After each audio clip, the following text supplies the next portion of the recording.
platform, it is looking like a flat open. However, we still have a few more hours to go.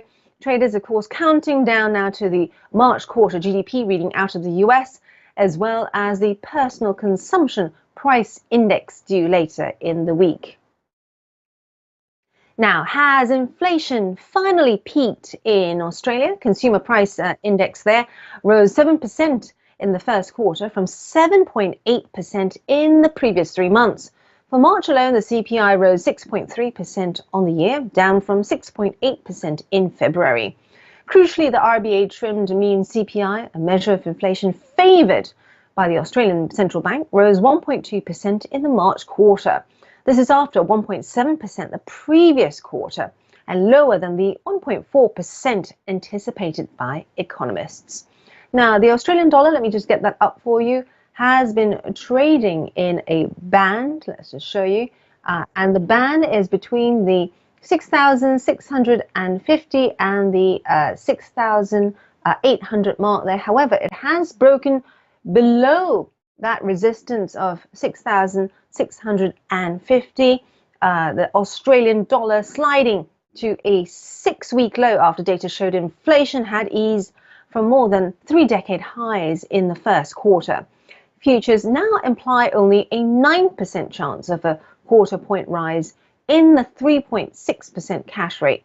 The RBA is due to decide on interest rates next Tuesday.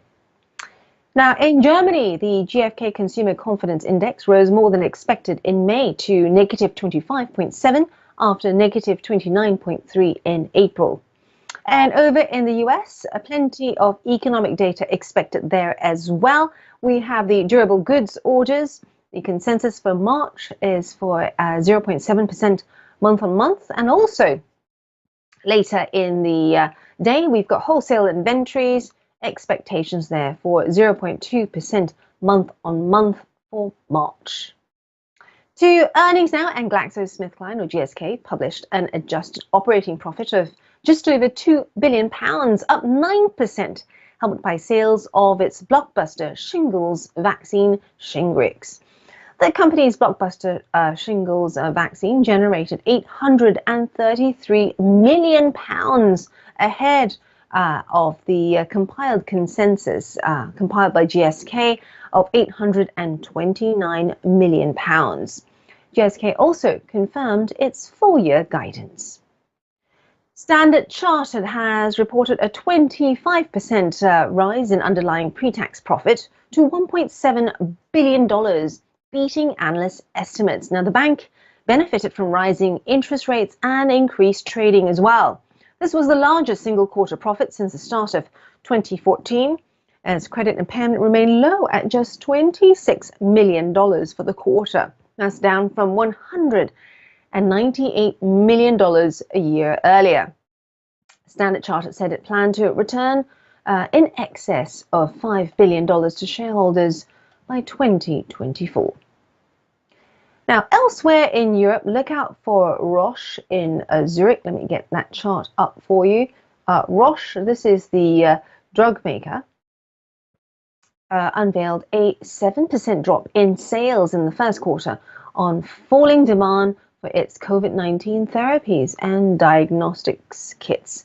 Not a surprise, really, given we have seen lockdown and the COVID restrictions ease in many parts of the world. Let's move on to a consumer-related stock, that's Danone.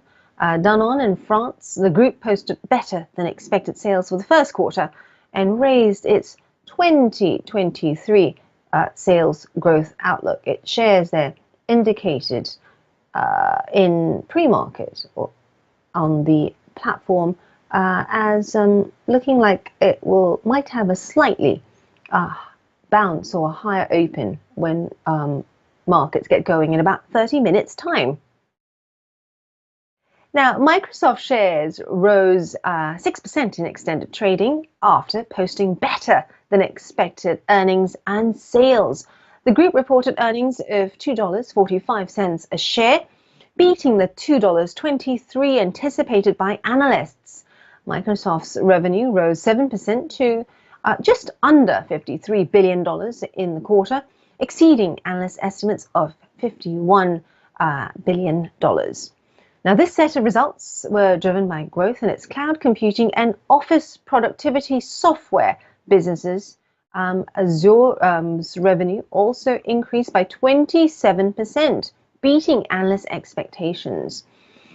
The company's productivity segment, which includes its office software, also beat the street with revenues of $17.5 billion. To earnings now, and Alphabet also beat forecasts, sending the stock 2.4% higher in after hours. Alphabet reported earnings of $1.17 per share, 10 cents higher than forecasts. Sales for the quarter stood at $69.8 billion, or thereabouts, compared with estimates of just under $69 billion.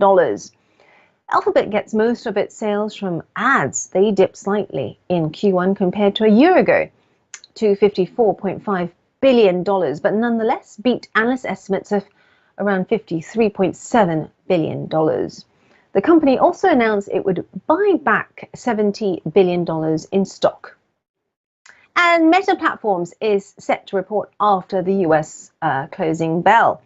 The street expecting earnings of around $2 per share, which would be a 2.8% decline on the same quarter a year ago. Sales forecast remain broadly flat at $27.61. Apologies there, $27.6 billion.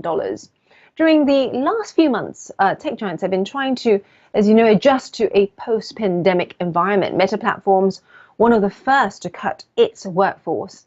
11,000 jobs eliminated last November, 10,000 more last week. And Bloomberg revealed that staff at the company are now bracing for a third round of layoffs next month. Now, outside the tech sector, we've got Boeing. The group is expected to post a loss of around $1 a share, following a loss of $2.75 in the first quarter of 2022. Sales should improve by 25% to around $17.5 billion in the first quarter. The commercial aerospace industry has been improving after COVID-19 and the impact resides. A recent update from the company showed that jet deliveries for the first quarter of the year were roughly 37% more than in Q1 2022. Now to oil, and prices are rising early in the session. Let me get you the chart here. Oil has been quite a fascinating one to watch because there's so many factors behind this asset. Oil prices rose early in the session after falling more than 2% in the previous session, as you can see with my cursor there. This is all to do with reports of falling US crude oil and fuel inventories. According to the API, US crude stocks fell by around 6.1 million barrels last week. Gasoline inventories fell by around 1.9 million barrels, while distillate stocks rose by around 1.7 million. Song Yang, an analyst from China Galaxy Futures, says the upward momentum brought by the OPEC cut is running out, and Russian oil exports did not show any obvious decrease. This leaves the supply side with no further supports. Now, the sugar rally is continuing. In New York, the price rose around 3%. Let me get the chart up for you. This is New York sugar, number 11 on our platform. As you can see here, taking sugar levels not seen since February 2012. This is due in part to a deterioration in the weather and the weather outlook as well. Unseasonal rainfall in India and Southeast Asia have a direct impact on production. Earlier in April, India, the world's top producer, trimmed its production estimates by 3%. Now, the market expects Brazil's harvest to gather pace in the coming weeks, which would bring some relief, but there again, wet weather is at the moment affecting the pace of the harvest. And that's it from me. Don't forget, we have charting at 10:30, and the look ahead is out later today. Don't forget to watch out for that to see what the potential market moving events and opportunities lie in the day ahead. Until then, I'm Angeline Ong. This is IGTV.